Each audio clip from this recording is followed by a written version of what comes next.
Olá, pessoal. Hoje vamos realizar nossa leitura comentada, né, de um artigo publicado no terceiro colóquio Luso-Afro-Brasileiro de Questões Curriculares na Universidade de Cabo Verde, na África. Esse artigo ele foi publicado pela professora Maria do Carmo Gonçalo Santos, da área de Pedagogia, e por mim. Apresentamos o trabalho no colóquio e, posteriormente, no ano de 2017, o citado artigo foi publicado.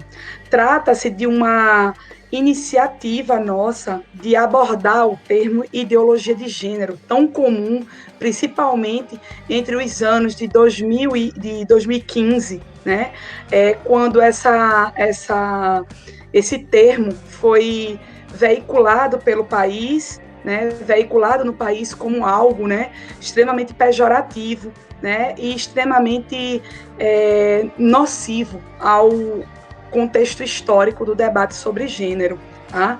A gente viu que esse termo, né, nós sabemos que esse termo foi tomado por uma onda conservadora até hoje, né, a gente vê isso nas iniciativas de algumas políticas governamentais, né, tomado de uma forma pejorativa, e esse artigo vem desmistificar, né, o termo, dizendo que o termo, né, informando a partir do debate, né, sobre gênero, que esse termo ele é mal colocado, ele é mal utilizado, né, e que, portanto, precisa de ser problematizado no que diz respeito ao termo em si, até aquilo que a gente chama de justiça curricular, certo? Então, o trabalho, ele apresentou o objetivo de analisar a tensão no contexto brasileiro acerca da discussão sobre gênero e sexualidade no campo do currículo escolar e suas implicações para a educação, certo? Com base na justiça social. Para a realização desse artigo, nós não recorremos a uma pesquisa de campo, nós fizemos uma pesquisa bibliográfica, né, que apresenta referências sobre gênero e sexualidade, quanto à construção social e discursiva, as quais vêm sendo historicamente fundadas em definições binárias acerca do masculino e feminino. Né? Então, nós vamos denunciar essa perspectiva binária, né, do próprio conceito de gênero, né, e apontar a necessidade da superação dessa perspectiva binária para um conceito de gênero, né, comprometido realmente com aquilo que a gente chama de justiça curricular, com base em algumas referências, né, descritas no artigo, e que é necessário nos debruçarmos, lermos o artigo, e aí eu estou oficialmente fazendo o convite, né, a essa leitura, para que a gente possa estabelecer um diálogo e um debate. Para a realização do artigo em si, nós dividimos o mesmo, né, em algumas partes. Tá? Primeiro, a gente abordou sobre o percurso histórico, social e epistemológico da categoria gênero, né, e sua articulação com a sexualidade. Essa é a primeira parte do trabalho. A segunda parte do trabalho, nós tratamos das demandas acadêmicas, sociais e legais como sustentação para a presença de gênero e da sexualidade no currículo escolar. Então, nós trouxemos bibliografias, argumentos, diálogos com os autores para sustentar a importância do debate de gênero no currículo escolar. E, por fim, como última parte do capítulo, nós fizemos uma discussão iniciando, né, sobre por que o termo ideologia de gênero representa uma falácia, né, e por que é necessário o seu debate, né, o debate desse termo no currículo escolar enquanto categoria fundante do currículo, certo? Para o debate acerca da justiça curricular. Certo? Então, o último capítulo, né, a última parte do trabalho, não vou chamar de capítulo, vou chamar de parte, da falácia da ideologia de gênero ao debate acerca da justiça curricular. Certo? Na primeira parte, que a gente faz esse percurso histórico, social e epistemológico, nós nos debruçamos nas fases do movimento feminista, que é importante que vocês se debrucem, né, nessa leitura, indo da primeira onda feminista, passando pelo segundo momento, né, o qual se refere a uma abordagem mais contundente acerca de alguns movimentos como o sufragismo, que é o direito ao voto feminino, certo?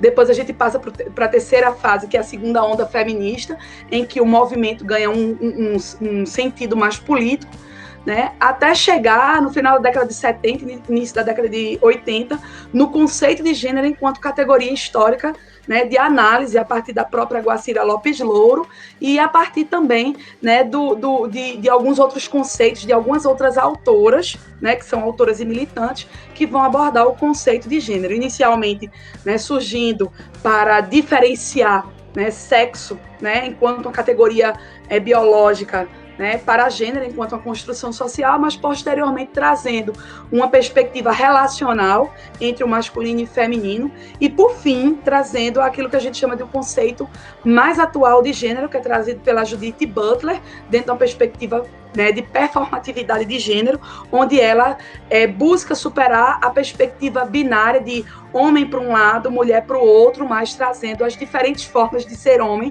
e de ser mulher, a importância de se conceber gênero dessa forma, né, nessa perspectiva diferente de ser homem e de ser mulher na nossa sociedade. A segunda parte do trabalho, onde fala das demandas acadêmicas, é realizada uma denúncia, né, sobre o que é gênero, né, sobre a ausência do debate de gênero na escola, até porque as instituições sociais, né, e a escola é uma delas, vem silenciando historicamente esse debate no interior dela, então vai fazer todo um percurso do que é que essa ausência traz como consequência, certo? Retoma, né, a ideia de que a escola quer, né, e tenta prevalecer uma ideia de um padrão do que é ser homem, do que é ser mulher, e por isso, né, a ausência de gênero dentro da escola, chegando à discussão de currículo, né, dentro dessa escola ou a partir dessa escola como algo que também vem silenciando esse debate, historicamente ditando qual é o tipo de saber mais correto para entrar na escola e excluindo determinados grupos que já são historicamente excluídos, certo?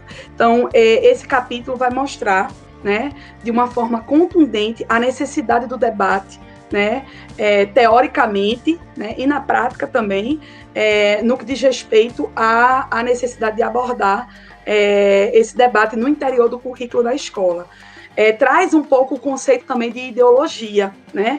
E denuncia que se existe uma ideologia, ela não é de gênero, é justamente a ideologia que dita formas corretas, aceitas, hegemônicas de homens e de mulheres na sociedade e que, a partir desse conceito, reafirma em seu final, né, a questão da necessidade de trabalhar, né, ou de se debater gênero, né, na escola. Daí, a última parte do trabalho, que trata da falácia de uma ideologia de gênero, ao debate acerca da justiça curricular, vem trazer justamente, né, que o termo, né, a partir do que é visto no capítulo anterior, na parte anterior, que o termo ideologia de gênero se constitui como uma falácia, né, tendo em vista que não se pode falar de uma ideologia, de um termo que vem historicamente tentando buscar aquilo que foi silenciado. Ideologia se refere muito mais a uma perspectiva dominante, aquilo que vem sendo veiculado como correto na sociedade, portanto, silenciando outros discursos, certo? Esse capítulo ele vem trazer alguns documentos, como a própria LDB, né? A nota técnica número 24 de 2015, que vai falar justamente e reafirmar a importância, né, desse debate dentro da escola a partir de acúmulos de trabalhos que foram realizados historicamente sobre a temática na educação, vem trazendo isso, e vai se posicionar justamente contra aquilo que os planos decenais, principalmente os municipais e estaduais, iniciaram, né, o movimento que se iniciou em 2015 da retirada do debate de gênero, das metas e estratégias desses planos.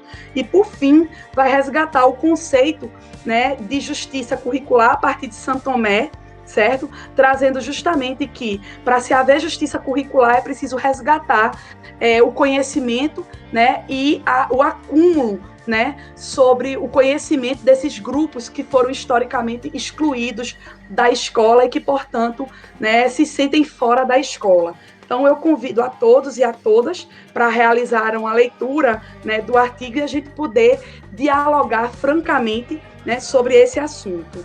Obrigada aí pela escuta, espero que vocês tenham gostado do vídeo e a gente está aqui para discutir e debater. Universidade de Pernambuco, o conhecimento a serviço da vida.